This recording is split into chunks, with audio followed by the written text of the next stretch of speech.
নমস্কার বন্ধুরা, আমি পিয়ালি। আমার বাংলা ক্লাসে তোমাদের সবাইকে স্বাগত। আজ আমরা পড়ব বিড়াল, বঙ্কিমচন্দ্র চট্টোপাধ্যায়ের লেখা বিড়াল প্রবন্ধ। এটা একাদশ শ্রেণীর প্রথম সেমিস্টারের অন্তর্গত একটি প্রবন্ধ এবং সমগ্র পুরো একাদশ শ্রেণীর সিলেবাসে, প্রথম সেমিস্টারের সিলেবাসে তোমাদেরই একটাই প্রবন্ধ রয়েছে। তো এই বিড়াল প্রবন্ধটা বঙ্কিমচন্দ্র চট্টোপাধ্যায়ের লেখা একটি প্রবন্ধ। আচ্ছা, এই প্রবন্ধটার মূল গ্রন্থ হলো কমলাকান্তের দপ্তর। কমলাকান্তের দপ্তর হচ্ছে বঙ্কিমচন্দ্র চট্টোপাধ্যায়ের লেখা একটা বিশেষ প্রবন্ধ গ্রন্থ। এই প্রবন্ধ গ্রন্থের 13 সংখ্যক প্রবন্ধ হলো বিড়াল। 1875 সালে এই প্রবন্ধটি প্রকাশিত হয় এবং এই প্রবন্ধটি একটি বিশেষ ধরনের প্রবন্ধ। এই প্রবন্ধটি হাস্যরসাত্মক এবং ব্যঙ্গাত্মক প্রবন্ধ বলা চলে। এই প্রবন্ধের ভাষা হচ্ছে সাধু, সাধু ভাষার রীতিতে এই প্রবন্ধটি লেখা এবং এই প্রবন্ধ জুড়ে একটি বিশেষ বার্তা সাহিত্যিক বঙ্কিমচন্দ্র চট্টোপাধ্যায় আমাদের দিতে চেয়েছেন এবং এই প্রবন্ধের মাধ্যমে তিনি সেটা ফুটিয়ে তুলেছেন এবং বলা যেতে পারে অনেক কঠিন একটি বার্তা নিয়ে এখানে খুব হাস্যরসাত্মক ভঙ্গিমাতে আমাদের সামনে উপস্থাপিত করেছেন। আচ্ছা, এবার শুরু করছি। আমি শয়ন গৃহে চারপাইয়ের উপর বসিয়া হুঁকা হাতে ঝিমাইতেছিলাম। তিনি বলছেন যে তিনি শয়ন গৃহে, তিনি অর্থাৎ এখানে কথক বা প্রাবন্ধিক বঙ্কিমচন্দ্র, তিনি শয়ন গৃহে চারপাইয়ের উপর বসিয়া হুঁকা, চারপাই হচ্ছে এখানে খাটিয়া, এই খাটিয়ার উপর বসে তিনি হুঁকো হাতে ঝিমোচ্ছিলেন। একটু মিটমিট করিয়া ক্ষুদ্র আলো জ্বলিতেছে, দেওয়ালের উপর চঞ্চল ছায়া প্রেতবৎ নাচিতেছে। অল্প অল্প ঘরে আলো ছিল, সেই আলোতে মনে হচ্ছে একটি ছায়া, নিজের ছায়াটাই প্রেতবৎ হচ্ছে প্রেতাত্মা বা ভূত, সেই প্রেতাত্মার মধ্যে যেন ছায়াটা নাচছে। আহার প্রস্তুত হয় নাই, এজন্য হুঁকা হাতে নিমিলিত লোচনে আমি ভাবিতেছিলাম যে আমি যদি নেপোলিয়ান হইতাম তবে ওয়াটারলু জিতিতে পারিতাম কিনা। লেখকের বা প্রাবন্ধিকের গৃহে এখনো খাবার প্রস্তুত হয়নি, তাই তিনি হুঁকা হাতে নিয়ে নেশা করছেন এবং তিনি ভাবছেন, তিনি নিজেকে নেপোলিয়ান ভাবছেন এবং তিনি ভাবছেন যে তিনি যদি নেপোলিয়ান হতেন তাহলে কি তিনি ওয়াটারলুর যুদ্ধ জিততে পারতেন। এই ওয়াটারলুর যুদ্ধ হয়েছিল ইংল্যান্ড এবং নেপোলিয়ানের মধ্যে। তার আগে বলে রাখা দরকার নেপোলিয়ান হলেন ফরাসি সম্রাট এবং ফ্রান্সে প্রথম গণতন্ত্র বা প্রজাতন্ত্র সরকারের যে প্রতিষ্ঠা, সেটা বলা যায় নেপোলিয়ান করেছিলেন। তো এই নেপোলিয়ানকে অনেকেই মনে করতেন যে নেপোলিয়ান নাকি অপরাজেয়, নেপোলিয়ানকে কেউ পরাজিত করতে পারবেন না। তো এই নেপোলিয়ানের সাথে ইংল্যান্ড হচ্ছে জলসেনা বা নৌসেনায় খুব শক্তিশালী, নৌ শক্তিতে খুব শক্তিধর একটি দেশ হচ্ছে ইংল্যান্ড। সেই ইংল্যান্ডের সঙ্গে তার ওয়াটারলু যুদ্ধ হয়েছিল নেপোলিয়ানে 1815 সালে। তো এখানে প্রাবন্ধিক নিজেকে সেই যুদ্ধের কল্পনা করেছেন যে তিনি যদি তিনি যদি ওয়াটারলুর যুদ্ধে পার্টিসিপেট করতেন বা অংশগ্রহণ করতেন তাহলে কি তিনি জিততেন পারতেন কিনা, এমন ভাবছেন আর কি। এমন তো সময় একটু ক্ষুদ্র শব্দ হইল, ম্যাও। সেই সময় হঠাৎ করে একটা আওয়াজ হলো, ম্যাও। চাহিয়া দেখিলাম, হঠাৎ কিছু বুঝতে পারলাম না। প্রথমে তিনি চেয়ে দেখলেন, কিছু বুঝতে পারলেন না। প্রথমে মনে হইল ওয়েলিংটন হঠাৎ বিরলত্ব প্রাপ্ত হইয়া আমার নিকট আফিং ভিক্ষা করিতে আসিয়াছে। তার প্রথমে, যেহেতু তিনি আফিংয়ের নেশা করছিলেন, আফিং হচ্ছে একটা নেশার দ্রব্য, একটা গাছের পাতা, সেটাকে বেটে বিভিন্ন জিনিসের সাথে মিশিয়ে খাওয়া যেতে পারে, ভুল বললাম, একটা গাছের পাতা একটা ফল, আফিং একটা ফল বিশেষ, তো সেটা একটা নেশারই দ্রব্য, তিনি সেটাই সেবন করেছিলেন। তো সেই নেশার যোগে তিনি ভাবছিলেন যে তিনি দেখলেন যে ওয়েলিংটন, যে ইংল্যান্ডের সেনাপতি ছিল ডিউক অফ ওয়েলিংটন, ওনার পুরো নাম, সেই ওয়েলিংটন যেন বিড়ালত্ব প্রাপ্ত হয়েছে, তিনি যেন বিড়াল হয়ে গেছেন এবং হয়ে গিয়ে প্রাবন্ধিকের কাছ থেকে আপিং চাইছেন। প্রথম উদ্যমে পাষাণবৎ কঠিন হইয়া বলিব মনে করিলাম যে ডিউক মহাশয়কে ইতিপূর্বে যথোচিত পুরস্কার দেওয়া গিয়াছে, এক্ষণে আর অতিরিক্ত পুরস্কার দেওয়া যাইতে পারে না, বিশেষত অপরিমিত লোভ ভালো নয়। ডিউক বলিল, ম্যাও। আচ্ছা, এখানে তিনি বলছেন যে প্রথমে তিনি নিজেকে নেপোলিয়ন কল্পনা করছেন এবং ডিউককে বেড়াল কল্পনা করছেন। তিনি নেপোলিয়ন হয়ে ভাবছেন, তিনি প্রথমে তিনি ভেবেছিলেন তিনি খুব কঠিন হয়ে যে আফিম ভিক্ষা করছে অর্থাৎ ওয়েলিংটন, তাকে তিনি বলবেন যে ডিউক মশাই, আর তাকে আর কি অনেক পুরস্কার আগে দেওয়া হয়েছে, তাকে আর এর থেকে বেশি কোনো পুরস্কার দেওয়া যাবে না, অর্থাৎ আফিম তাকে দেওয়া যাবে না, কারণ অতিরিক্ত লোভ কারোর জন্যই ভালো নয়। সেই সময় হঠাৎ ডিউক বলিল ম্যাও, আবার ম্যাও বলল। তখন চক্ষু চাইয়া ভালো করিয়া দেখিলাম যে ওয়েলিংটন নয়, একটি ক্ষুদ্র মার্জার। মার্জার হচ্ছে সংস্কৃত শব্দ, এর অর্থ হচ্ছে বিড়াল। একটা ছোট্ট বিড়াল প্রসন্ন আমার জন্য যে দুগ্ধ রাখিয়া গিয়াছিল তার নিঃশেষ করিয়া উদারস্বাদ করিয়াছে। আমি তখন ওয়াটারলুর মাঠে বুঝ্য রচনা করতে রচনার ব্যস্ত, অত দেখি নাই। মানে তিনি বলছেন যে তিনি আবার যখন ম্যাও করলে তিনি ভালো করে তাকিয়ে দেখলেন তিনি যাকে এতক্ষণ ওয়েলিংটন ভাবছিলেন সে ওয়েলিংটন নন, সে একটা মার্জার। এবং প্রসন্ন অর্থাৎ তার পরিচারিকা তার জন্য যে দুগ্ধ রেখে গেছিল, সরি ভুল বললাম, প্রসন্ন পরিচারিকা নয়, প্রসন্ন হচ্ছে মানে দুধওয়ালি, মানে যিনি ওদের বাড়িতে দুধ, প্রাবন্ধিকের বাড়িতে দুধ দেন তিনি আর কি। সেই প্রসন্ন তার জন্য দুধ রেখে গেছে এবং সেই দুধটা নিঃশেষ করেছে বা উদারাস্বাদ করেছে কে? ওই বিড়ালটি। উদারাস্বাদ মানে পেটে পুড়ে দেওয়া, মানে খেয়ে ফেলা। তখন এবং যখন এটা করেছে তখন কিন্তু নেশার ঘোরে প্রাবন্ধিক ওয়াটারলুর মাঠে নিজের যুদ্ধর আসর সাজাতে ব্যস্ত ছিলেন, বা যুদ্ধ কীভাবে করবেন তার বুঝ্য রচনা করছিলেন। সৈন্য কোথায় কোথায় দাঁড়াবে না দাঁড়াবে, বুঝ্য মানে হচ্ছে একটা যুদ্ধ করার প্রণালী, বা যুদ্ধে সৈন্যদের কীভাবে দাঁড় করাবে বা কীভাবে যুদ্ধটা পরিচালনা করবে, তাই সেই পদ্ধতি। তো বুঝ্য রচনায় ব্যস্ত, অত দেখি নাই। এতক্ষণে মার্জার সুন্দরী নির্জল দুগ্ধপানে পরিতৃপ্ত হইয়া আপন মনের সুখ এ জগতে প্রকটিত করিবার অভিপ্রায় অতি মধুস্বরে বলিতেছেন ম্যাও। এবং প্রাবন্ধিকের উপলব্ধি যে তিনি যে সময় নিজেকে নেপোলিয়ন মনে করে বুঝ্য রচনা করছিলেন ওয়াটারলুর যুদ্ধে, সেই সময় কিন্তু এই বিড়ালটি বা এই মার্জারটি তার সব নির্ভেজাল দুধে, মানে যে দুধে জল মেশানো হয়নি সেই নির্জল দুধ পান করেছে এবং নিজের সেই মনের আনন্দ কীভাবে জগৎ কাছে প্রকাশিত করবে সেটার অভিপ্রায় খুঁজতে খুঁজতে ম্যাও বলে আরেকবার চিৎকার করেছে বা ডেকেছে। বলিতে পারি না বুঝি তাহার ভিতরে একটু ব্যঙ্গ ছিল। বলছে বুঝি মার্জার মনে মনে হাসি আমার পানে চাইয়া ভাবিতেছিল, কেহ মরে বিল ছেছে কেউ খায় কই।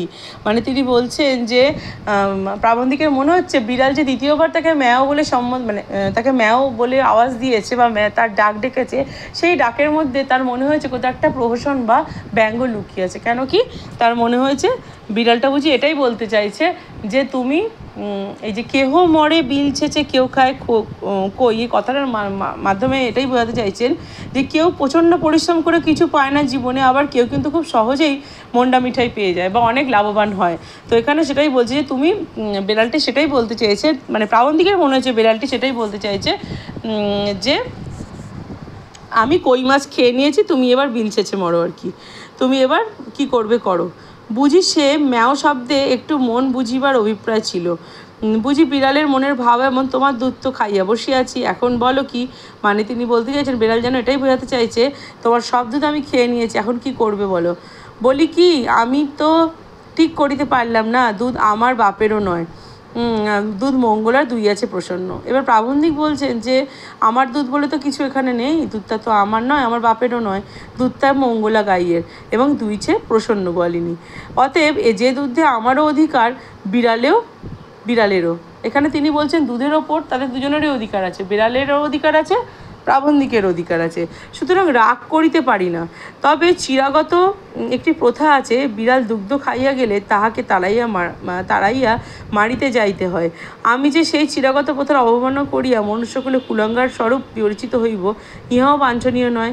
কি জানি এই মার্জারি যদি স্বজাতি মণ্ডলে কমলাকান্তকে কাপুরুষ বলিয়া উপহাস করে, অতএব পুরুষের ন্যায় আচরণ করাই বিদেহ। মানে প্রাবন্ধিক এখানে বলতে চাইছেন যে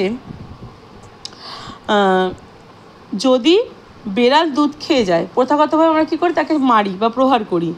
সেটা না করলে আমরা মনে করি তার সাহস আরও বাড়বে, সে এই অন্যায়টা আবার করবে, এটা আমরা ভেবে থাকি যে বেড়ালের দুধ চুরি করে দুধ খেয়ে যাওয়াটা অন্যায়, সেই কারণে তাকে আমরা শাস্তি দিই।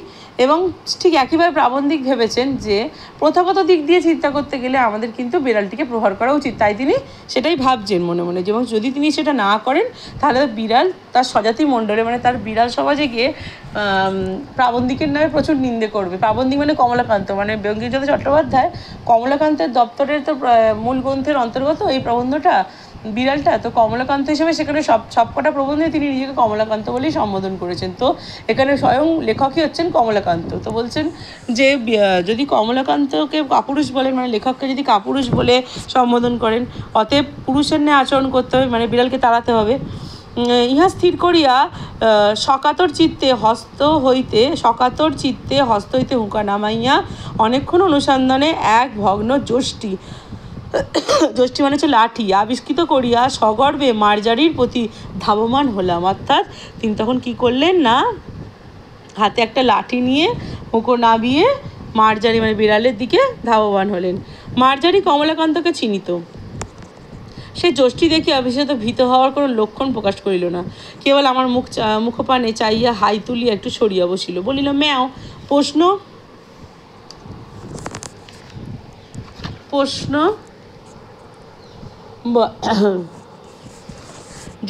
প্রশ্ন বুঝিতে পারিয়া যষ্টি ত্যাগ করিয়া পুনরপি শয্যা আসিয়া হুঁকা লইলাম। তখন দিব্যকর্ণ প্রাপ্ত হইয়া মার্জারের বক্তব্য সকল বুঝিতে পারলাম।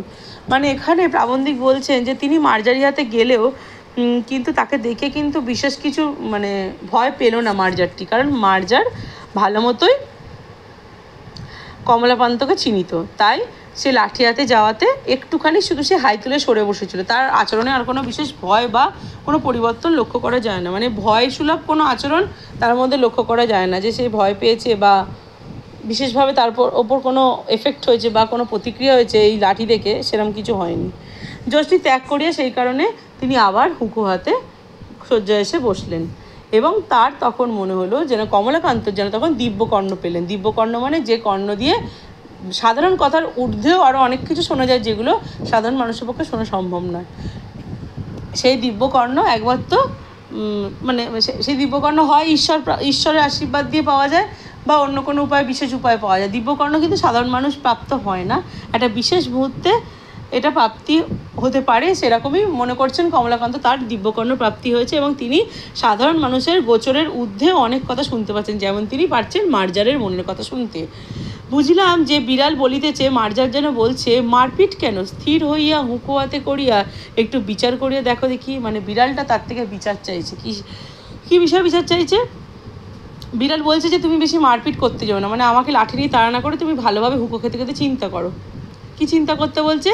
এ সংসারে ক্ষীর সর দুগ্ধ দধি মৎস্য মাংস সকলই তোমরা খাইবে, তো আমরা কিছু পাইব না কেন? তোমরা মনুষ্য, আমরা বিড়াল, প্রভেদ কি? তোমাদেরও ক্ষুধ পিপাসা আছে, আমাদেরও কি নাই? তোমরা খাও, আমাদের আপত্তি নাই, কিন্তু আমরা খাইলে তোমরা কোন শাস্ত্র অনুসারে ঠ্যাঙ্গা লাঠি লইয়া মারিতে আইসো, তাহা আমি বহু অনুসন্ধানে পাইলাম না। তোমরা আমার কাছে কিছু উপদেশ গ্রহণ করো। বিজ্ঞ চতুষ্পদের কাছে শিক্ষালাভ ব্যতীত তোমাদের জ্ঞানোন্নতির উপায়ন্ত দেখি না। তোমাদের বিদ্যা সকল দেখিয়া আমার বোধ হয় তোমরা এতদিনে এ কথাটি বুঝতে পারিয়াছ। এই অংশটার মধ্যে দিয়ে বিড়াল একটা বিশাল জটিল সমস্যাকে আমাদের সামনে তুলে ধরেছে এবং ধনী ও দরিদ্রের প্রভেদ, এই প্রবন্ধটার মূল বক্তব্যই কিন্তু তাই, ধনী এবং দরিদ্রের প্রভেদ। ধনীরা কেবলই ভোগ করে এবং গরিবেরা কেবল বঞ্চিত হয়। এখানে কমলাকান্ত কিন্তু সেই শোষিত শ্রেণীর প্রতিনিধি, যারা নিজেদের দোষ ঢাকে আর অপরকে শোষণ করে যায় এবং নিজেদের দোষ তারা কোনো সময় দেখতে পায় না। আর বিড়ালটা হলো সেই শোষিত, মানে কমলাকান্ত হচ্ছে সেই শাসক শ্রেণীর প্রতিনিধি যারা শোষণ করে এবং নিজের দোষ ঢাকে, আর বিড়াল হচ্ছে সেই শোষিত শ্রেণীর প্রতিনিধি যারা কেবল শোষিত হতে থাকে। সেই কারণেই বিড়ালটি এখানে শোষিত শ্রেণীর প্রতিনিধি রূপে কমলাকান্তের উদ্দেশ্যে প্রশ্ন করেছেন যে খাবারটা তোমরা খেতে পারো সেটা তো আমরাও খেতে পারি, তা সেই খাবারটা তোমরা খেলে তো আমরা চিৎকার চেঁচামেচি করি না, লাঠি নিয়ে মারতেও যাই না, তাহলে আমরা যদি খাই তাহলে তোমাদের আপত্তি কোথায়? তোমরা মনুষ্য, আমরা বিড়াল বলে কি এই তফাৎটা? আমরা বিড়াল বলে কি আমাদের খিদে তেষ্টা নাই? মানুষের যদি তেষ্টা থাকতে পারে তাহলে একটা প্রাণী হিসেবে আমারও তো তেষ্টা থাকতে পারে। বিড়াল সেই প্রশ্নই করছে। তাহলে সংসারে যা কিছু তাতে সমান অধিকার তোমার আমার দুজনেরই আছে, তাহলে মানুষ যেটা ভোগ করতে পারে একটা বিড়াল কেন সেটা ভোগ করতে পারে না? সেই প্রশ্নটাই কিন্তু বিড়াল করেছে কমলাকান্তের উদ্দেশ্যে। এবং সে আরও বলেছে যে এর কারণ সে খুঁজে পায়নি, যে প্রভেদটা কোথায়। তাই তার লাস্টে মনে হয়েছে, শেষে মনে হয়েছে যে এই চারপাই চতুষ্পদী মানে হচ্ছে বিড়াল নিজেকে বলেছে এই চারপাই যে প্রাণীর কাছে কিন্তু তাদের মতো বিজ্ঞ মনুষ্যজনকে শিক্ষা লাভ করা উচিত, কারণ তাদের শিক্ষার দর খুব বেশি দূর নয়। তাই তার বিড়ালের মনে হয়েছে এই চতুষ্পাই প্রাণীর কাছে তাদের এই শিক্ষা লাভ করা উচিত। এর পরের অংশটায় আমরা যাই। দেখো শয্যাশায়ী মনুষ্য, ধর্ম কি পরোপকার পরম ধর্ম। এই দুগ্ধটুকু পান করিয়া আমার পরম উপকার হইয়াছে। তোমার আহরিত দুগ্ধে এই পরোপকার সিদ্ধ হইল। অতএব তুমি সেই পরম ধর্মের ফলভাগী। আমি চুরি করি আর যাই করি আমি তোমার ধর্ম সঞ্চয়ের মূলীভূত কারণ। অতএব আমাকে প্রহার না করি আমার প্রশংসা করো, আমি তোমার ধর্মের সহায়। তিনি বলছে, মানে এখানে বিড়ালটি আরও একটি কথা বলেছে। বিড়াল বলেছে যে একটা মানুষের আসল উদ্দেশ্য জীবনে কী হওয়া উচিত? পরোপকার করা। সেই পরোপকার হচ্ছে মনুষ্য জীবনের পরম ধর্ম হওয়া উচিত। তা বিড়াল যখন এখানে কমলাকান্তের রাখা দুধটুকু পান করেছে, অতএব তার দ্বারা তার উপকার হয়েছে, তার খিদে মিটেছে। সুতরাং বলা যায় কমলাকান্তের দেওয়া দুধ দিয়েই বিড়ালের কিন্তু অন্নাভাব বা ক্ষুধাভাব মিটেছে, যেটা একটা পুণ্যকর্মের মতো কমলাকান্তের কাছে। কারণ পরের উপকার করা যখন একটা পুণ্যকর্ম, তা কমলাকান্তের দেওয়া দুধে বা রাখা দুধে যেহেতু বিড়ালটি খেয়ে তার আত্মতৃপ্তি হয়েছে, তার ক্ষুধা মিটেছে, সেটাও কমলাকান্তের দ্বারাই করা একটা পরোপকার কর্ম বা পরোপকার। সেই কারণে বিড়াল বলছে তাকে না মেরে কমলাকান্ত যেন তাকে ধন্যবাদ জানায়, কারণ তার সেই মনুষ্য ধর্ম রক্ষা করার জন্য বা পরোপকারী যে গুণটি সেটা রক্ষা করার জন্য বিড়াল তাকে সাহায্য করেছে। বিড়াল সেই দুধটি খেয়ে কমলাকান্তকে সেই পরোপকারের গুণটি প্রদান করেছে। সেই কারণে বলেছে আমি তোমার ধর্মের সহায়, মানে তোমার মনুষ্য ধর্ম রক্ষা করতে আমি সাহায্য করেছি। দেখো আমি চোর বটে, কিন্তু আমি সাত করিয়া চোর হইয়াছি, খাইতে পাইলে কে চোর হয়? দেখো যাহারা বড় বড় সাধু চোরের নামে শিহরিয়া ওঠেন, তাহারা অনেকে চোর অপেক্ষা অধার্মিক। তাহাদের চুরি করিবার প্রয়োজন নাই বলিয়া চুরি করেন না, কিন্তু তাহাদের প্রয়োজনাতীত ধন থাকিতেও চোরের প্রতি যে মুখ তুলিয়া চাহেন না, ইহাতে চোরে চুরি করে। অধর্ম চোরের নয়, চোরে যে চুরি করে সে অধর্ম কৃপণধ্বনির। চোর দোষী বটে, কিন্তু কৃপণধ্বনি তদপেক্ষা শতগুণে দোষী। চোরের দণ্ড হয়, চুরির মূল যে কৃপণ তাহার দণ্ড হয় না কেন?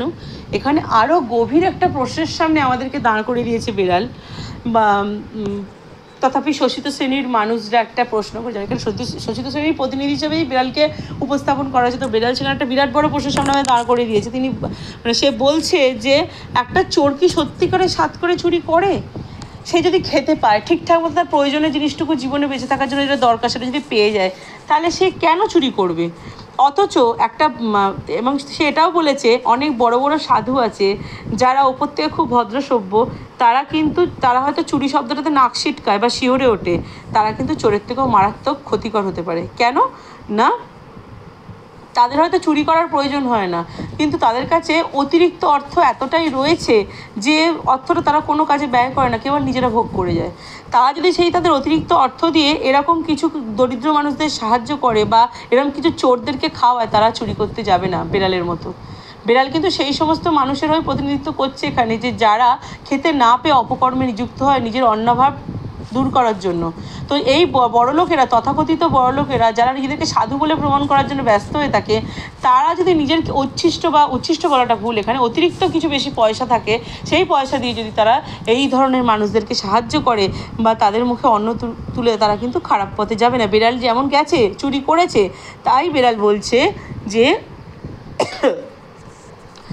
অধর্ম যতটা না চোরের, তার থেকে বেশি কৃপণ ধনীর। কারণ ধনীরা কৃপণ বলেই তারা তাদের অতিরিক্ত অর্থ কাউকে দানও করে না, কারোর মুখে অন্ন তুলিতে সাহায্য করে না। তাই সেই অন্নভাবে থাকা মানুষগুলি বিড়ালের মতোই চুরি করে, অপরাধ করে নিজের অন্নভাব দূর করার জন্য। তাই চুরি করা যতটা না চোরের দোষ, তার থেকে অনেক বেশি দোষ সেই কৃপণ ধনীর, যে অতিরিক্ত অর্থ থাকতেও কাউকে সাহায্য করে না, কাউকে খেতে দেয় না, কাউকে কোনো রকমভাবে সাহায্য করে না। তাই বলছে যদি চুরি করলে চোরকে দণ্ড পেতে হয় তার থেকে বেশি, তাহলে এই মানুষগুলো কেন দণ্ড পাবে না? এটাই বলছে বিড়াল, যে বিড়াল দুধ চুরি করেছে বলে কমলাকান্ত তাকে মারতে এসেছিল। চোর চুরি করছে, তাকে শাস্তি দিচ্ছি যাতে ফার্দার সে আর এই কাজটা না করে, কিন্তু সেই চোরটা কেন চুরি করলো সেই চিন্তা তো আমরা করছি না। সে খেতে পেলে কি তাকে সে চুরি করতো না তো। তো সেরকম যারা তাকে খেতে না দিয়ে তাদের যে অধিকার রয়েছে যেসব খাদ্যে, সেটাকে নিজেদের কাছে কুক্ষিগত করে রেখেছে, সেই খাদ্যের উৎস যে পয়সা দিয়ে মানুষ অন্নভাব দূর করে, সেটা নিজেদের কাছে অতিরিক্ত করে কুক্ষিগত করে রেখেছে, তাদের কোনো দোষ নেই।